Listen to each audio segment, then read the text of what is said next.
Good morning, Dolphins fans. Welcome to another episode of On the FinSide here with Kat and Paul.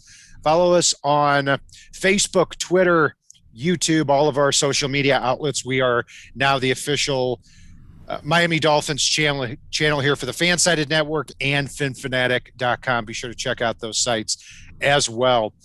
So we are 9 days before the start of free agency here, or at least the free agency tampering period, and 56 days, Paul, or who's counting, before the start of the NFL draft. So news is going to keep flying in fast and furious here starting next week. We've already got some news to talk about and a lot to look forward to as well. Paul, the big piece of Dolphins news from this week was obviously Kyle Van Noy getting the axe. You know, we talked about some players that might get cut. I don't even think we brought up Kyle Van Noy because we didn't see it happening.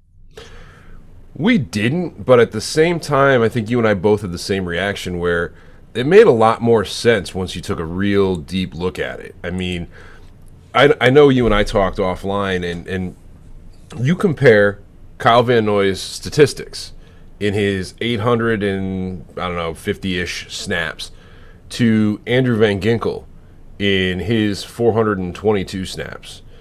The stat lines were very similar, and even if he doesn't fully hit the stats that he did in those 422 snaps, Van Ginkel would dwarf Kyle Van Noy's statistical line. And yes, I know Van Noy was a leader, and I see a lot of folks put out there like, oh, you can't get rid of him, his leadership ability, blah, blah, blah, blah, blah, what he doesn't do in the stat box. And I'm going to get on a little soapbox here for a second because that pisses me off because a lot of those same people I see putting out there, you got to get rid of Bobby Mccain. And it's like, Bobby McCain and Jerome Baker were the leaders of this defense. And, you know, there's a lot that they both do that doesn't pack a stat sheet, even though Baker packed a stat sheet a lot more than people give him credit for.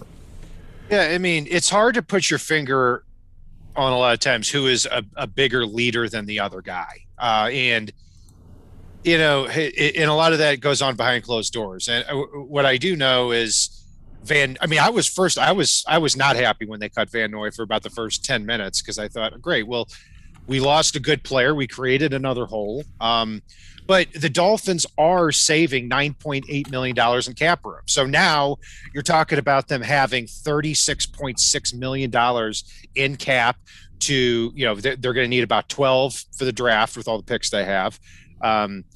They've got players like Jerome Baker, like Mike Gesicki, like Emmanuel Ogbah that they want to re-sign here after the 2021 season. And they could be targeting a couple of players here in free agency. They really could. I'm excited. I mean, I want Miami to be frugal and surgical in free agency. I don't want to see them try to go on some type of spending spree, start cutting everybody over here to sign everybody over here. That's how you get yourself in cap purgatory. We'll go with purgatory.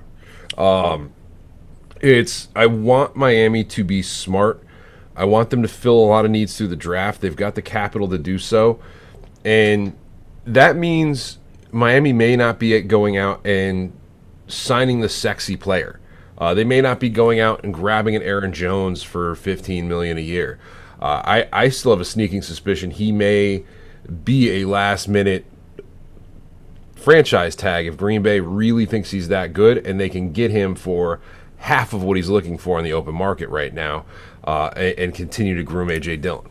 But yeah, right now the Packers are in the negative as far as salary cap room, but Aaron Jones is only $8 million. So at the last minute they could, you know, make a couple of cuts, franchise tag Aaron Jones, and now they've got him back. But yeah, I mean, going back to Van Noy, you know, basically now that the Dolphins paid him what, 15 million a year or 14 or 15 million dollars for 1 year of service. So that is a lot.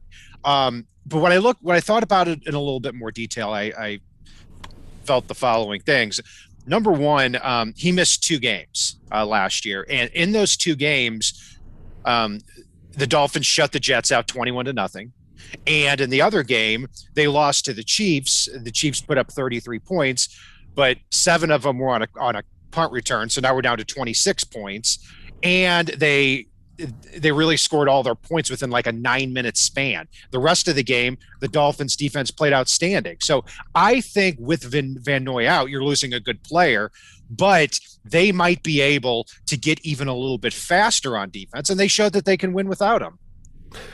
Yeah, and I mean, it's no secret I want Miami to look at linebackers. It is no secret that I'm a big fan of several guys in the draft, and really a combination of Van Ginkel and Beagle, if they can re-sign him, would be probably better than what we saw from KVN, even though it may not be that super high leadership level. That statistical performance and that performance on the field outside of the box, both, we saw Andrew Van Ginkel can do some special things. And Vince Beagle, before he got hurt last year, the year before after the trade, he was one of the better underrated pass rushers in the NFL in the scheme, the way they were utilizing him. So I look for both of those guys to be in Miami this year, and I look for both of those guys to contribute a lot more heavily than people are giving them credit for. And Kat, one thing before we get away from Kyle Van Noy, somebody in chat was asking about the Jamie Collins deal and the way he restructured to save money without losing money, and whether or not we saw that as something we could do with KVN. Honestly, as good as KVN is, in my opinion, he was overpaid. Yeah, I think that's a fair point. And when you restructure, basically you save more money this year and you kick more guaranteed money down the road. And I didn't want to do that with Van Noy. And I didn't want to do that with Eric Flowers, because Eric Flowers played decent last year. Kyle Van Noy played well last year, but I don't want to commit to them in 2023 and 2024. Byron Jones is the one that I feel a little bit more comfortable doing that, because he might be able to kick inside eventually and be a safety. He's going to have some value, but I want Flowers gone sooner rather than later. If the Dolphins, because you imagine the Dolphins are going to draft at least one offensive lineman, you would think, this year. I'm not a huge fan of restructuring, especially in this situation. So looking at the Dolphins cap room now, they've got $36.6 million. That is 8th most in the league now. So the teams ahead of them, you've got the Jaguars, who have 80. I'm going to just round up to the nearest million here. Jaguars have about 85 million. Jets have about 82. Patriots 72. Washington 59. Indianapolis 51. Cincinnati 48. Carolina 38. And then you've got the Dolphins 8th. And on the bottom of that list, Paul, you've got a quarter of the league who still have to spend all this week just getting to zero, because they're in the negative right now.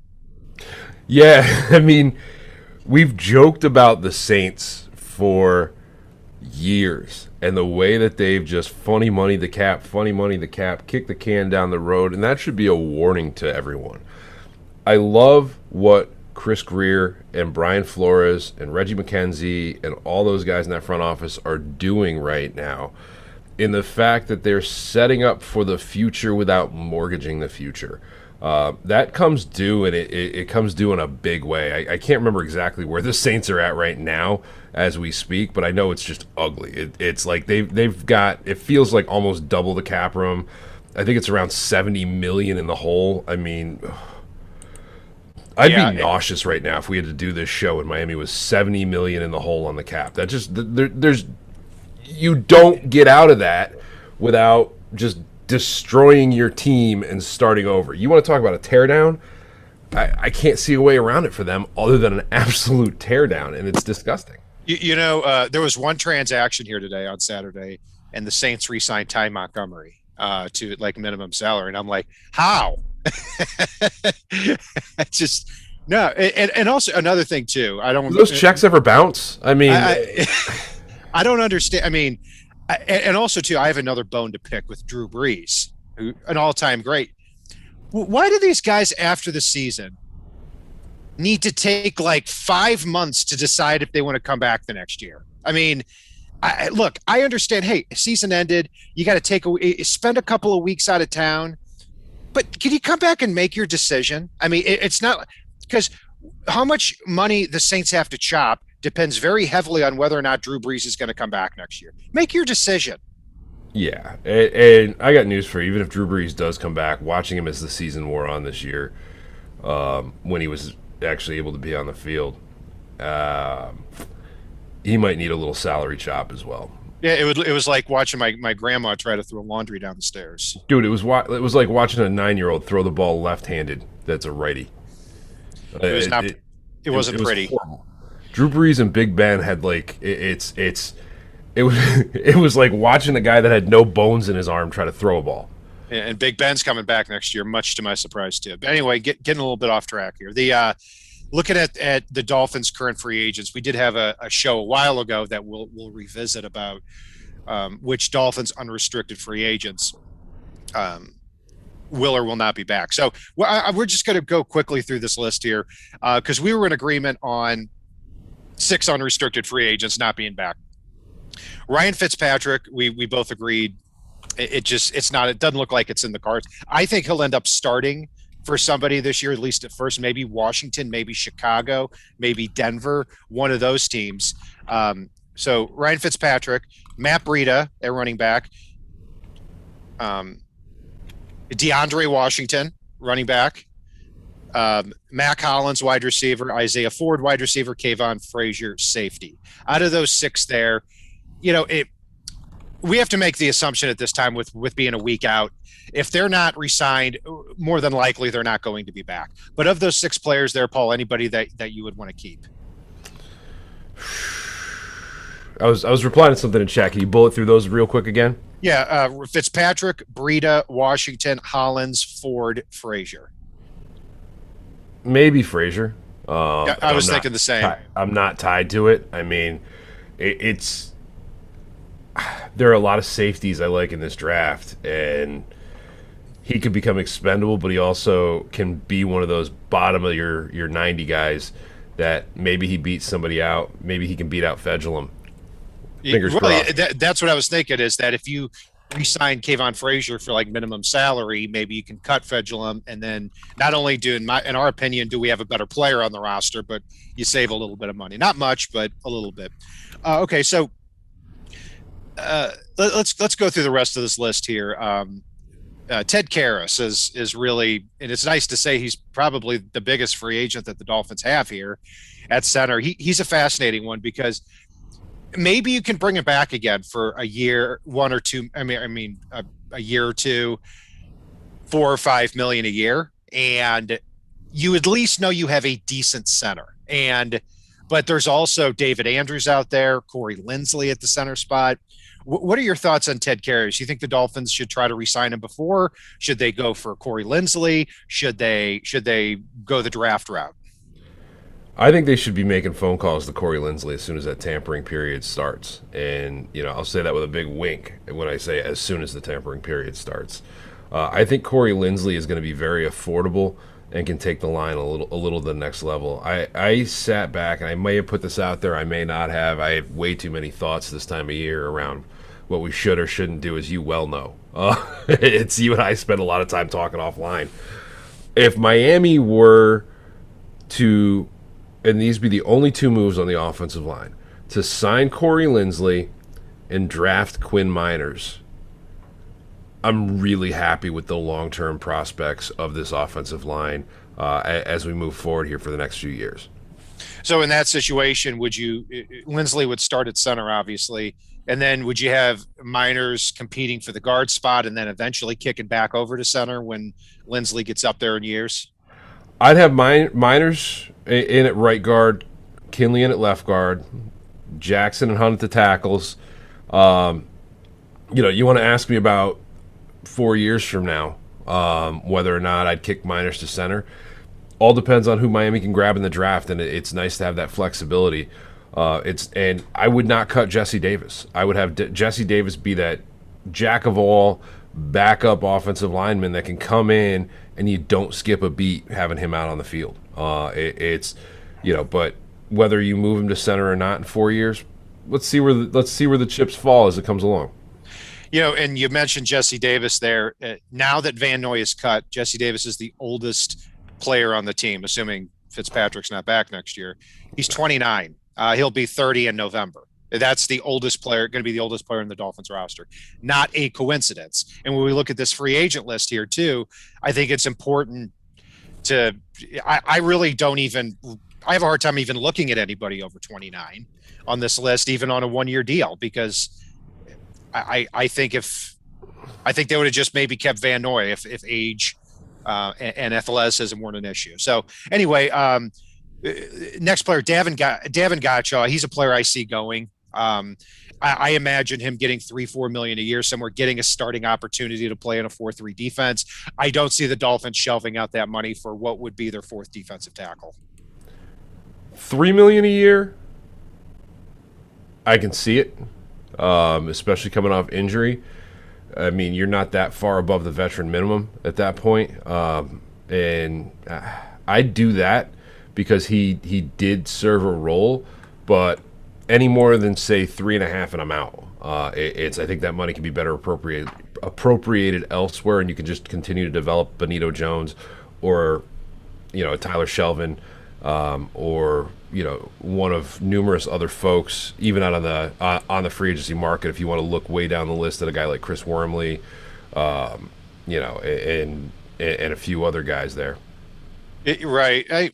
From a value standpoint, $3 or $4 million a year, I think is understandable if they brought him back. I don't think they will, and the veteran minimum, it's still less than $1 million. So you still have a gap there of about, somewhere between $2 and $3 million.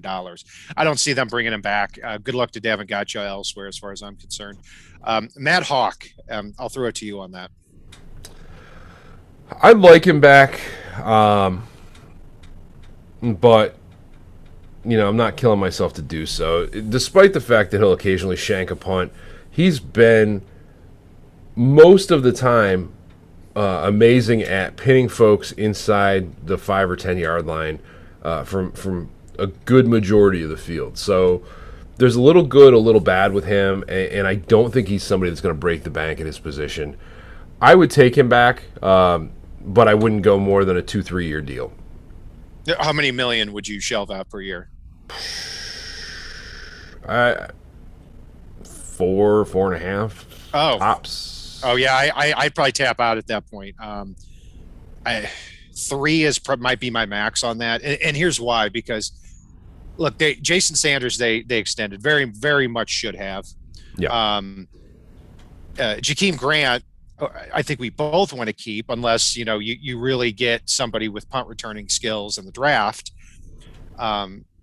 If you're not cutting Grant and saving $4 million, you've got Sanders at what, $4.5 million, and then you re-sign Hawk for $3.5-4 million too.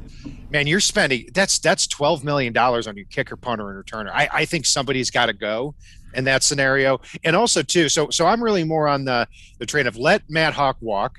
And then I look at that 6th rounder the Dolphins have. You go in the 6th round, you could get one of the best punters in the draft. You look at the last 2 times the Dolphins have spent a draft pick on a kicker or punter. Jason Sanders, Brandon Fields, 2 All-Pros. So they have the opportunity to do that this year, and instead of paying $3.5-4 million a year, you're paying $500,000. Yeah, but don't forget, and this is where I wouldn't overlook that in that $12 million, the value that Flores and Greer put on special teams. So if they feel that Matt Hawk flips the field enough that they can deal with the occasional shank punt, which a lot of punters do have. He seems to a little more than most. But again, the times that he's pinning teams deep in their own territory, that may have a value to Flores and thus Greer, because Miami puts one heck of an emphasis on special teams. You look at some of the signings from last year, you look at some of the ways that they've drafted, they definitely put that emphasis there. Guys, signing or drafting Blake Ferguson in the 5th round, I think it was.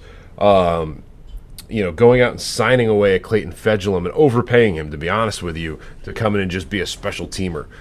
Don't underrate their emphasis on special teams, because it's pretty apparent that they view defense and special teams as, special teams being the thing that flips the field for you, and the defense being the thing that gives your offense more opportunities. Yeah, I think you've got a point there, and that's kind of I think that's what Brian Flores really did bring over from New England, because New England, they drafted a long snapper in the 5th round a while ago. The Dolphins drafted Blake Ferguson in the 6th round last year. So the Dolphins, with, like you said, Fedulum and Mac Hollins, and having them active on game day, and Calvin Munson as well, active on every game day. With the money they gave to Jason Sanders, they definitely put a premium on there. He hasn't been re-signed yet, so I tend to believe he won't be, but somebody they could come to terms with here at the last minute. Otherwise, I'd look to the draft. Then we've got several linebackers: Vince Beagle, Kamu Grugier-Hill, and Landon Roberts. And Landon Roberts in week 16 against the Raiders had a big injury, so his status for next year for anybody is pretty unclear at this point. So, I think I heard you say earlier Vince Beagle could be back, and I want him back too now, because I think that with him being out last year, his value is going to be lower. And you look at the year before, I thought he played really well for the Dolphins. I think he only had a couple of sacks, but a lot of pressure, a lot of versatility, kind of plays in that same type of role that Andrew Van Ginkel does. But if you're talking a couple of million a year, I'd love to have Vince Beagle back. Yeah, and I think you are talking a couple million a year. I don't think he's done anything to really jump off the page for a lot of folks. It's more the under-the-radar stuff that he's done, and the fact that he looked poised to break out in this scheme and the way they were utilizing him. And I think he takes a little bit more of a back seat to Andrew Van Ginkel, but I think there's definitely that pass rush role that Vince Beagle can fill, and was filling pretty admirably, even though he didn't pack it with sacks.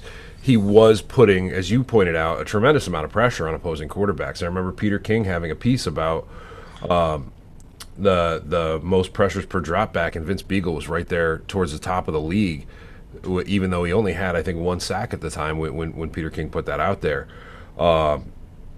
So, yeah, I definitely bring Beagle back. I think his value is going to be well above what his salary is. Yes, and C.K. Parrott from the 3 Yards Per Carry podcast also had a lot of good stats on that, too, with Beagle in 2019. But, yeah, you're right. I mean, I think he's a valuable player. I think he can play special teams.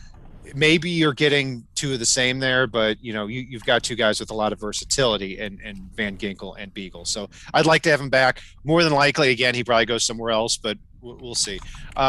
Landon Roberts, I think we're both in agreement. He's not going to be back next year with the injury. And, I think your comparison of the linebacker version of Terrell Buckley is right on. I mean, just so hit and miss on every play. I think the Dolphins are going to be looking for somebody who, A, is healthy, and B, has a little bit more consistency from down to down. Yeah, it's while I did like having him on the field better than I liked having Calvin Munson out there, his guesswork when it was on point was made highlight reels, but when it was off point, it also made highlight reels, and not in the way you want to as a defense. It's he either took himself straight into the play or so far out of it wasn't even funny. And he did it with a quickness. So I am all set there. There are so many linebackers that I like in the draft coming up that it'd be hard for me even to think about it. And by the way, we did get a comment in our chat that we're crazy. Terrell Buckley was one of the best defensive backs to ever play for the Dolphins. He was, because he put up a great statistical line, and he did get a lot of interceptions, but he also had a lot of big misses, and that's what we're talking about with Landon Roberts, is the fact that he would guess and just go. There wasn't a read, there wasn't anything. It was just guess and go, guess and go, guess and go, and occasionally he hit on it, and when he did, it was spectacular. When he didn't, it was catastrophic. You're right. There's more highlight reel plays from him than probably any other defensive back over the last 25 years. But yeah, he, just like you said, I mean, he'd get 5 or 6 interceptions a year and he'd give up 10 touchdowns. So no, he couldn't carry Sam Madison or Patrick Surtain's jockstrap. So no, or Brock Marions or Louis Oliver's, or he was better than Jerry Wilson, brothers, or Xavier Howard's or Byron Jones's or hell, even Bobby McCain's. Yeah, that's very well said. But yeah. So I can keep listing Dolphins defensive backs that are actually better than Terrell Buckley, even though I love the guy. Yeah, yeah, absolutely. He was better. Buckley was definitely better than Fedulum. He was better than Fedulum. He was better than Bakari Rambo. Better than R.J. Stanford. Better than Jerry Wilson, Calvin Jackson. So, God, we've had some terrible defensive, and that's why I'm beating this drum too. We talk about Bakari Rambo more than. Oh my God! Let me tell you this, and while we're pissing everybody off in the chat, I want to say this too: is if J.C. Horn or Caleb Farley fall to 18, I'm taking them. Next question. All right, we're just gonna let that simmer for a minute and talk about Camus Grugier-Hill and Julian Davenport, the last two guys here. Unrestricted free agents. I don't think either will be back. And Grugier-Hill too. One thing that we didn't talk about in the last one, I looked at his snap count, and they seem to dwindle a lot more, over the last few games. And I think that's a telltale sign that he's not going to be back. Julian Davenport, I think he's better than people give him credit for. I think he's a decent swing tackle. If he wants to come back for veteran minimum, I would certainly be open to that. But he's probably going to get a better opportunity somewhere else too. He might. I think about it more with Grugier-Hill than I would have Landon Roberts. He's not spectacular. He's for depth. If you do let him walk, I'm still eyeing Nick Vigil as kind of that depth guy to come in and take his place.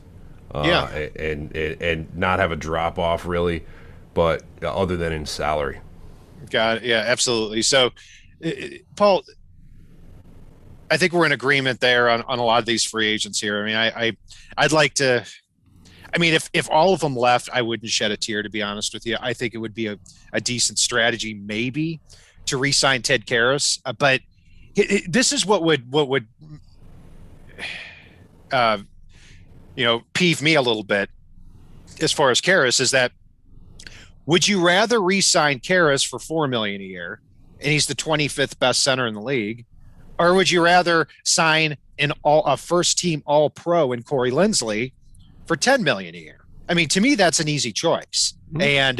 And if you did that, you don't have to worry about the center position for the next few years. You're not painting yourself into a corner in the draft where there are probably just 3 or 4 players in the first couple of rounds that could maybe step in and play for you. Yeah, and I mean, I would feel out Linsley's agent during the tampering period. See where you feel about that. But if you don't feel like you're going to be able to get him, at that point, I think you re-sign Ted Karis, but you look squarely at the draft. You look at the Creed Humphreys and Myers and Quinn Miners and those guys, and there's a couple more I'm blanking on at the moment, to come in and start challenging Ted Karis. Maybe you bring him back on another 1-year prove-it deal. Prove it again. Yes. See, I thought it was kind of weird that it was a prove it deal for Ted Karis to begin with, because I'm like, prove what? I mean, I think it's pretty obvious what this guy can and can't do. I don't think another year of showing that is gonna do that. That's what I was thinking this year. But yeah, I mean, maybe he comes back for another year because it's like, well, why not? I mean, I like it here, and I'm probably not going to get more money somewhere else. No state taxes. I'm going to get a starting job. So I think that could work. And also too, David Andrews was with Brian Flores in New England. He's been a solid center. I think he'd be an upgrade. But then we start getting into, okay, you're going to pay David Andrews $8 million instead of Corey Linsley $10 million. No, I think that's why I think there's just a separation in value for Corey Linsley at the top of that free agent center list. Yeah, and Roney brought it up in our chat here. He said no love for Dieter. Look, we like Dieter. We like Dieter a lot. I'd like to see Dieter back next year. I think the depth with Dieter is a good thing. The fact that he can fill in at guard or center for you and really across the interior of the offensive line. If you've got Jesse Davis and Michael Dieter for depth, you're in a good place. I mean, I think the one that should worry if they sign Corey Linsley and go out and draft Quinn Miners, as an example, is Eric Flowers. because I think the writing is on the wall more for him than anybody at that point. Yeah, after the 2021 season, the Dolphins can cut Eric Flowers, eat $1 million, and save $9 million. So I would have to assume that he's kind of gone after 2021, and that was, I think that was the plan all along. That we need somebody that's just going to come in here and be a professional and do their job, and I think Eric Flowers has done that. So he should be starting at left guard again for a year, and then he's probably gone. So, Paul, just to broaden things up a little bit here, I have my idea of kind of where the direction I'd like the Dolphins to go in free agency here. What is your kind of high-level strategy for the Dolphins here in free agency? They've got $36.5 million in cap room. They're going to have to dedicate about $12 million of that to the draft, draft picks. They could restructure a few contracts. So a lot of things that the Dolphins could do here. My strategy is conservative. For the most part, I don't want Miami signing the cream of the crop unless somebody comes here on a I want to play there type of deal, in which case I reconsider. So that takes – I want Lindsley. I no secret about it. But guys I would take off the list because I think they're just going to be too much freaking money are guys like Joe Tooney. I've heard a lot about people wanting to come here. Guys like Leonard Williams. Guys like oh God, what's his face? Spurned us and went to Seattle. Jadeveon Clowney. Guys like, and I hate to say this, but I think somebody's going to back a Brinks truck up for Curtis Samuel, and I'm out. Guys like Aaron Jones. I don't want to spend that money. I'd rather you go out, you get a Marvin Jones. Maybe, obviously Corey Lindsley's one that I'm big on. If you think somebody's truly an upgrade at safety, which I don't really see on this list, and then I want depth. I want veteran guys that are below 30, have some upside that you can get in here. Guys like we've talked about before, like Malik Hooker. Guys that we've talked about before, like Jerick McKinnon. And really be cautious out there. Don't go chasing aging guys unless you think there's somebody that can throw you over the top of win now mode. But before I know you're going to go too, guys, make sure you like, make sure you subscribe, make sure you leave comments and give us a review out on iTunes. All of those things help us out here, and we really appreciate the way that folks have been jumping up and doing those things. So thank you, guys. Absolutely. I would say, based on what you said, our strategy, about 75% of it would be different. So it'll be fascinating a few weeks here. So I want the Dolphins to go get one of those guys who is somebody that is a need position that they have an opportunity to take off the free agent market, put in their starting lineup, and you don't have to worry about drafting that spot. And I look at two players. Number one is Corey Lindsley for me too. Number two is Aaron Jones.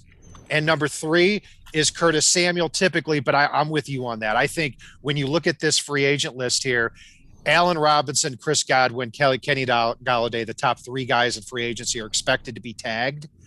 Then you've got Curtis Samuel, who's probably the best in terms of value, over 1,000 yards last year, 24 years old only. And then you've got Juju Smith-Schuster, who has questions with both attitude and his speed. Will Fuller, who was suspended last year. Yeah, I think Samuel's going to end up getting 17 or 18 million a year. And at that point, I'm out.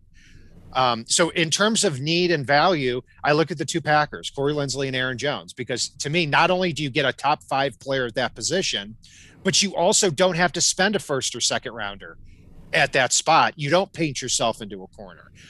So I want to get, let's say Corey Lindsley's the guy that the Dolphins sign. And if I had to guess, I would say they don't spend that much on center, but I want them to.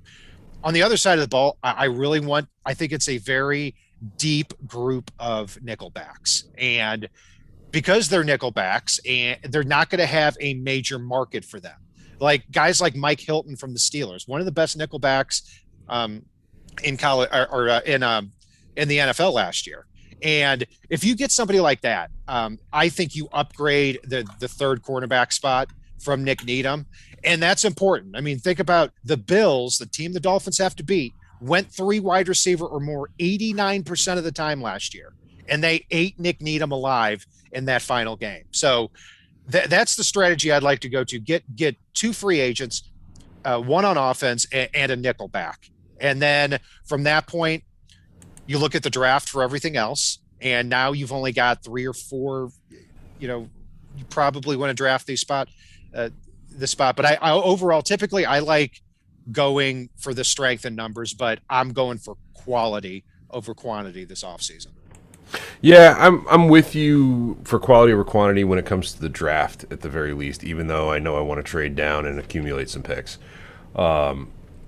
It's Nickelback. I'd be looking squarely at the draft unless somebody really just drops in your lap. As far as the offensive line, I'd really like it to be a veteran and a rookie that get added to this offensive line. Just because, and the reason why I look at Lindsley is I think he'd provide better leadership and smarts in the middle of that line that's going to basically be starting 4 guys, if I get my way, that are first or second year players, which at that point having an all-pro like Lindsley in the middle of that line is huge and well worth the $10 million to me. Defensive end, outside of what we talked about with Vince Beagle for the edge, I'd like to see addressed in the draft. I don't think it needs to be addressed in the first 2 picks, even though I'm a huge fan of Boogie Basham. And as far as the nickel goes as well, one of the things that I keep going back to is, I mean, Kat, you're in agreement with me. Bobby Mccain is probably the best nickelback on this team right now, right? Yeah, absolutely. Now, you look at the way Brandon Jones developed last year, and you've got some ways to be creative in the ways you move those guys around. Bobby McCain's smart enough to move all over the formation. We saw it last year.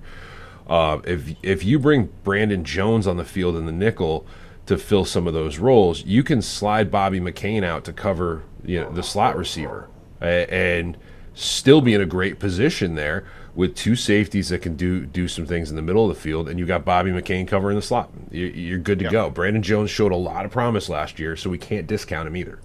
And I think that might factor into why Van Noy got cut too. Because, look, Brandon Jones, it seems like he played a lot of snaps last year because he was active and he was a rookie, and I think he surprised us with how much he played early, but he didn't play a lot of snaps or as many as he could have. I mean, I think for the year, I think he was around 250, 300 snaps. I could be wrong on that, but I was surprised that he played as few as he did.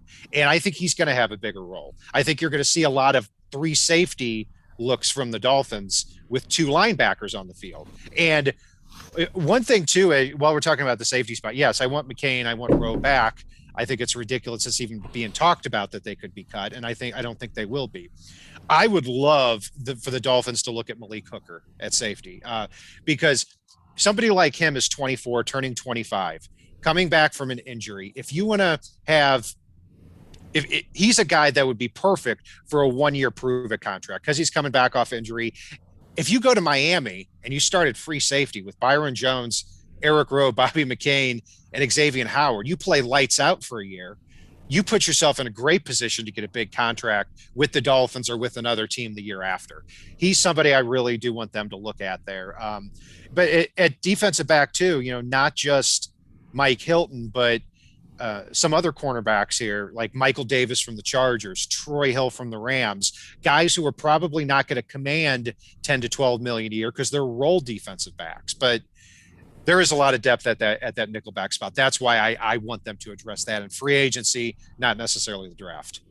Yeah, and in reality, if they do address it in the draft, it's only going to be in the later rounds. The one move I can see in the early rounds that potentially could address the nickel role is if they were to draft Richie Grant, which I hate that he's in the top 2 rounds. He's a guy I've been talking about since he was an under-the-radar 5th, potentially last year and this year. If they were to draft Richie Grant, I think they could move Bobby back into that nickel role full-time and even run the 3 safety looks where you can get Brandon Jones on the field as well. And, and really that secondary would be devastating at that point, which Josh Boyer, Brian Flores, love their secondary. And I tend to agree with them, even though I'm a front 7 guy, because what the secondary does predicates whether or not you can get a pass rush going with more players that may not be, your Chase Youngs of the world. Let me tell you this. If the Dolphins can keep that secondary stockpiled, they'll always be good on defense. Mm-hmm. If you've got Brian Flores running and Josh Boyer running this defense, and you have a great secondary, we've seen how they just so many players on the front seven they can just pull out of their rear end and have them play well. I mean, Raekwon Davis stepped up, Zach Sealer stepped up, Van Ginkel stepped up, Jerome Baker stepped up. When you constantly have these players stepping up and making the most out of opportunities, it's a huge difference from what we saw from those Bengals defensive coordinators over a 10-year span, where it's like we can't get enough Pro Bowlers on this front seven, and they still stink. So as a unit, yeah, secondary. To me, we can never get enough defensive backs. Yeah, and Kat, I know we talked a little bit about defensive end. I'm going to toss a question your way.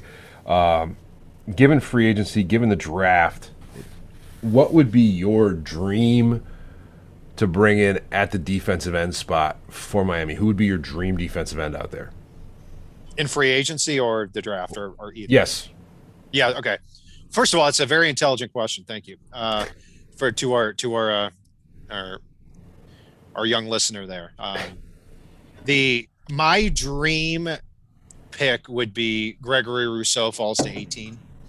And I think it's quite possible now. I think he should have played this past year instead of opting out. Well, I'm not going to go that far, but opting out, sitting out a year definitely hurt him, because he really only has one. He was a wide receiver 2 years ago in high school. I mean, at his size. So he's still learning the position. And in his only year, he had 19 and a half tackles for loss, 15 and a half sacks. So, and we've seen what Brian Flores and Josh Boyer have done with guys who have this length and this athleticism, with Emmanuel Ogbah, with Raekwon Davis. I think they would have similar success with Gregory Rousseau. So there's a lot of pick your flavor at the edge spot in the draft. And there's a lot of depth. You've got Jason Owe, who's didn't get a sack this year, but has a lot of raw athleticism, still learning the position. Jalen Phillips looks like a top 10 pick, but has had the concussion problems. Say it with feeling when you get there, Kat. Say it with feeling when you get there. Carlos Basham, the third. What's his real name? I don't know. So Carlos Basham, Boogie Basham. Yes. There we go. With the enthusiasm you're looking for. Yeah, I mean, he'd be great in the second round too. So there's a lot of options out there. I don't want the Dolphins to sniff the edge in free agency, and I don't think they will. I mean, last year they paid a lot of money to Emmanuel Ogbah, a lot of money to Shaq Lawson. I don't see them getting a third veteran edge player, Paul, for $8 to $10 million a year. Yeah, I don't either. There are a lot of guys that I like in this draft. Obviously, I don't know if our listeners know this, but there's one in particular that I think would be a beautiful fit in this Flores Boyer defense. So some guy by the name of Boogie. But it's in reality, I want them to fill the need through the draft. I like what they have in Ogbah. I like what they have in Van Ginkel, especially since his snap count's going to be elevated. I do want to re-sign Beagle like we talked about. And then you're looking for somebody to come in and fill a role. And I'm still not discounting Jason Strowbridge. Whatever issues he had, this team is clinging to him and keeping him on the field. So it's very much a situation where they see something in him, and he's a guy that leading up to the draft last year, I was peeking and referring to quite often, and so hopefully he develops into something. I liked him as a pick in the 5th round. I thought he was going to go 3rd or 4th. I see him as a decent rotational piece. I'm not all that convinced he's going to be much more than that, but we'll see. It's also at defensive end. The reason the draft is important is because look, Emmanuel Ogbah is going to be a free agent after 2021. Shaq Lawson is going to be a free agent after 2022. You've got to restock that now. If not, you're going to be throwing way too much money at a player here when those guys go away. So I think Ogbah could be re-signed, but it's pretty unlikely that they re-sign, that they get back. They're, looking at the free agents after this year, Mike Gesicki, Jerome Baker, and Emmanuel Ogbah. I think one of those guys has to go. And if I had to guess, it would be Ogbah. So getting defensive end is important here, and it's important to start now. So other positions here, Paul, let's go back to wide receiver. Look, I think Marvin Jones is a good player. I think if you get him, you're going to get a decent number 2 guy this year. I still would walk away, only because, number one, he's 31 years old. You sign him, he's immediately the oldest guy on your team. And those free agents strike me as, let's look at the team he's on now, the Lions. It seems like these are the types of free agents that their original teams don't want him back, even though they could definitely afford him. He doesn't bite people. That's not a Dan Campbell signing if he doesn't bite people. Oh, yeah, that's right. But you look at just what the Lions have done over the last couple of years. They are the embodiment of a team that are just every year trying to fill holes with veterans. And then a year later, these guys are on the free agent market. They just cut Desmond Trufant, who they signed to be their top corner last year. They're probably going to cut Danny Shelton and Nick Williams, who they overpaid to fill a hole. And I think Marvin Jones is that same type of guy if you sign. So I would rather look at some younger wide receivers. And the ones I'm looking at are guys who are in their mid-20s, who I think are just scratching the surface of their potential. Keelan Cole and Josh Reynolds. Keelan Cole is somebody that I think has been waiting to break out, but the quarterback situation in Jacksonville has been so bad that he hasn't had that opportunity. He's also a great punt returner. So if you want to cut Jakeem Grant, I think you could be a little bit more comfortable doing that, knowing you're going to replace him with not only a number 2 receiver, but one of the best punt returners in the league in Keelan Cole. So he's somebody I think is really flying under the radar. But I think I'm with you on, we disagree on Marvin Jones, but I'm with you. $18 million a year, which I think Curtis Samuel is going to cost. I can't do that. Now, here's where I like Jones even more. If Miami were to draft Kyle Pitts, somebody we've been on since we started talking off season, we've been on this Kyle Pitts train. Kyle Pitts flips places with Micah Parsons after signing after signing Marvin Jones. Kyle Pitts flips places with Micah Parsons as far as my 1A, 1B goes. It becomes my full-on number 1 target in the top 10 of the draft. It's Kyle Pitts may potentially be the best player at any position in the draft, outside of Trevor Lawrence, but the best positional player. And if you've got Kyle Pitts and Mike Gesicki, those safeties for opposing teams are going to be so tied up that you're going to have Marvin Jones one-on-one on the outside more often than not. And this is a guy that in a Lions offense that didn't have a huge amount of talent out there, was consistently winning his matchups to the point where he was the only player, I believe, with 9+ receiving touchdowns both of the last 2 seasons. And you put him in one-on-one matchups on the outside where he's not going against the number 1 corner most weeks. That is an opportunity to float a lot of balls down the field where he is not going to have to worry about a lot of safety help over the top. Or if he's drawing that safety help, Pitts and Gesicki are going to destroy an opposing defense.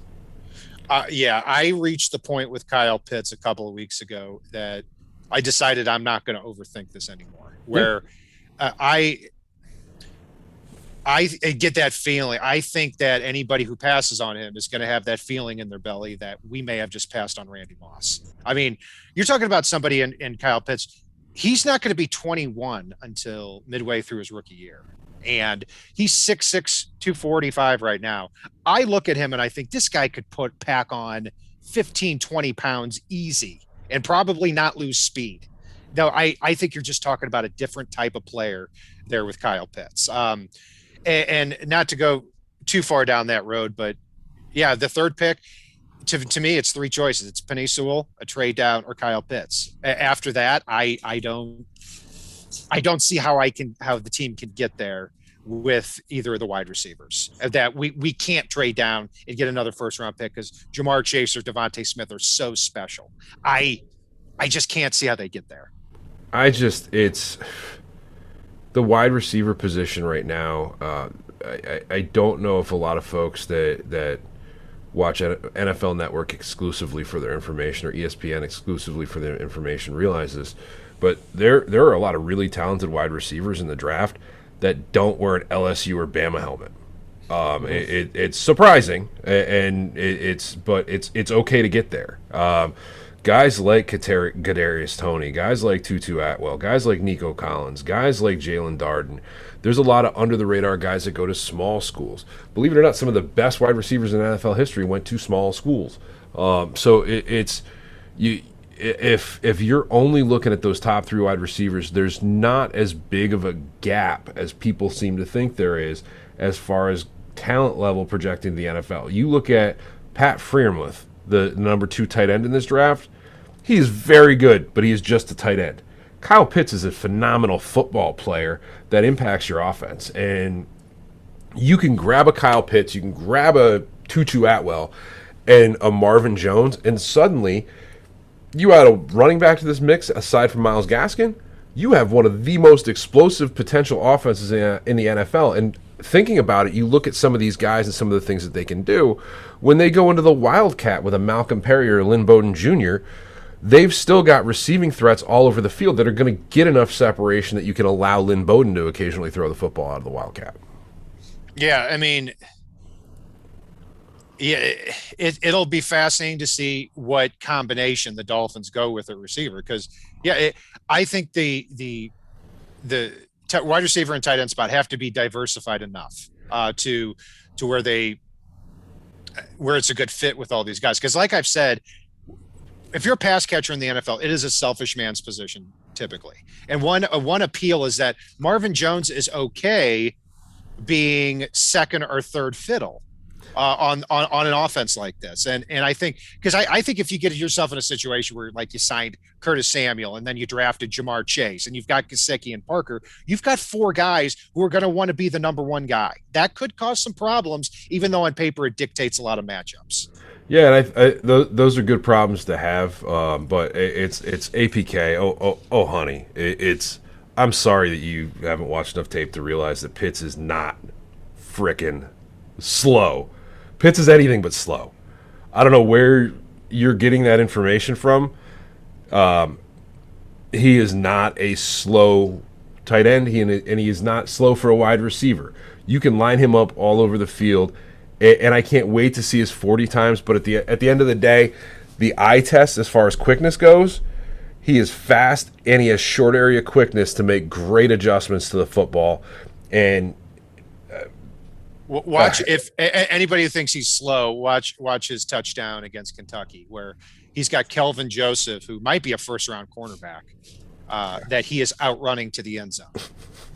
Kelvin Joseph is trying to catch him, and he can't. And also, too, he blocks well enough because he uses that length to his advantage when he's actually in line blocking. So we've gone way too far into Kyle Pitts. We've got weeks to talk about him, but yeah, I mean, it does factor in to the wide receiver conversation here. So Paul, finally here, kind of our last spot, and this has been you're more concerned about this spot than I am. Actually, before we get to our last spot, though, guys, make sure you're liking and subscribing. Make sure you guys are following us out on social media. Make sure you got your notifications turned on. Leave us some comments. Leave us a review out on iTunes. It just helps us out, and we appreciate every one of you that's doing that. Yeah, and we're going to really get into draft talk here after free. It's going to be all about free agency here for the next week and a half. And also, too, I can announce that on draft day for the first and second round of the draft, Paul and I will be here for every pick, at least through 18. And I probably the entire thing, and we're going to be commenting on every one. So we're going to have a big draft party, and typically I do my own thing on draft night, but I'm switching that up now. But I will be drinking. That's for sure. We're your own thing. Quite a bit. And I got some mugs here. Got some on eBay. Let's see where we go. Pretty sweet there. That's my Got that on eBay. Not bad. Anyway, I don't know what I'm talking about. But yeah, draft day, be here. No doubt about it. We'll be going through all that. And Paul and I will have our boards as well. But finally, Paul, in free agency, the linebacker spot, you're a lot more concerned about that than I am because, to me, the Dolphins are going to play usually two linebackers. You got Baker, you've got Van Ginkel. Obviously, depth is a problem with Beagle and Grugier Hill and Landon Roberts expected to hit the free agent market. But you've mentioned Nick Vigil. You've mentioned a few other guys here. I see an opportunity at linebacker where with these two down guys, they typically don't cost a lot of money. And that, I think, plays into the Dolphins' advantage. I'm looking at somebody like Denzel Perryman from the Chargers, who's had a lot of injury problems. But when he's on the field, a really good two-down linebacker, I think a better version of Raekwon McMillan. And because he doesn't play three downs, maybe he sits out there for a couple of weeks and comes to the Dolphins for just a couple of million. Well, if you're going to talk two-down linebackers that have dealt with some injury problems but had, just a dearth of talent, I can't help but look, if we're going to do that, why not look at a guy like Reggie Ragland, somebody that can come in and occasionally be a thumper and a stopper on first and second down and get off the field in passing downs and really let your defense fly around and shine. Do you think he's at 300 pounds yet, Ragland? Well, then we solved our defensive tackle issue. but I'll tell you what, there is a spot for a giant run stuffing linebacker in this defense. I mean, you look at the Patriots, when they signed or drafted Cameron Spikes and Juwan Bentley, who offered nothing against the pass. And Landon Roberts, I'd argue too, didn't offer hardly anything against the pass. So yeah, I mean, it's possible. I would say it's a lot more possible here than it has been in previous schemes. But yeah, I mean, it's deep there. And you look at a couple of years ago, Kevin Minter is somebody who's bounced around the league in that two-down linebacker role. I thought the Dolphins were going to look at, and then he just sat out there, and then he signs with, I think, Arizona for 1 year, $2 million. And I think you're going to see a few of these linebackers do that. I've got my eye on B.J. Goodson from the Browns, Kevin Pierre-Louis from Washington, who is that run stuffer, but also graded out, at least for PFF, very well in pass defense too. So, yeah, I think they'll end up getting somebody here. I'd like for them just to get in a position where they're not painting themselves into a corner and needing to draft a linebacker in the first two rounds. Yeah, and I mean, in all honesty, there are linebackers that I like, depending on what you're trying to do, that go beyond rounds 1 and 2. If you're trying to have somebody out there for 3 downs, definitely look in the first 2 rounds. But if you're trying to have somebody out there, just for first and second and get them the heck off the field to bring in Brandon Jones and you name it, at that point, I'm looking after round 2. Okay. I see a lot of depth in the first couple of rounds, and I think the Dolphins will end up drafting a linebacker in the first few rounds. Jabril Cox is somebody I really like at LSU. I think he's a smooth athlete, really good in pass defense. I think he would fit in really well to this defense. But yeah, I see 8 or 9 linebackers here that would probably be taken in the first, 3 rounds at least. I mean, maybe the first 2. So we'll see about that. Yeah, so that we've gone through a lot here, Paul. Overall, I would like the Dolphins to obviously be smart with their money, but really knock out 1 or 2 of these big needs here in free agency so that the Dolphins can really go that best player available route that we like in the draft. Yeah, no, it's I can't get off the conservative train with free agency. I don't want to see the Dolphins do what they did a few years back over and over again, go out and just back up the Brinks truck to whichever name was, a 90 plus on Madden, 2 years before. That doesn't win you football games, and that doesn't build you a winning football culture. I'd like to see Miami start using some of that cap space to re-sign their own. And I think that's what they will do. Yeah. I want them to get one big guy and then pretty much close up shop, because then we can use those draft picks a lot more creatively, maybe even trade down and acquire more picks for the following year. So anything else jump out at chat there, Paul? Not really. I mean, everybody's been pretty much right engaged with what we've been talking about throughout that. And yeah, Berna, he was not cut yet. The report was that he got cut, but they're actually trying to trade him right now. I know one of the teams interested is supposedly the Giants, but they don't have the cap space to make a move as of yet. And yeah, King Short, there is a lot of talent at UNC. Yeah, and thanks for clarifying that there in the chat. If I said Kyle Van Noy was cut, you're right. He has not been cut yet. They're trying to trade him, but bottom line, he's not going to be a Miami Dolphin in 2021. We can all agree on that. But thank you for clarifying that, because that was yeah. If they maybe they get a 7th round pick for him. Because a team may say, hey, we want to jump to the front of the line on Van Noy when he hits free agency. We'll give you a 7th round pick for him just to make sure we get him. That's quite possible. Probably won't happen, but possible. So yeah, not at that salary, I don't think.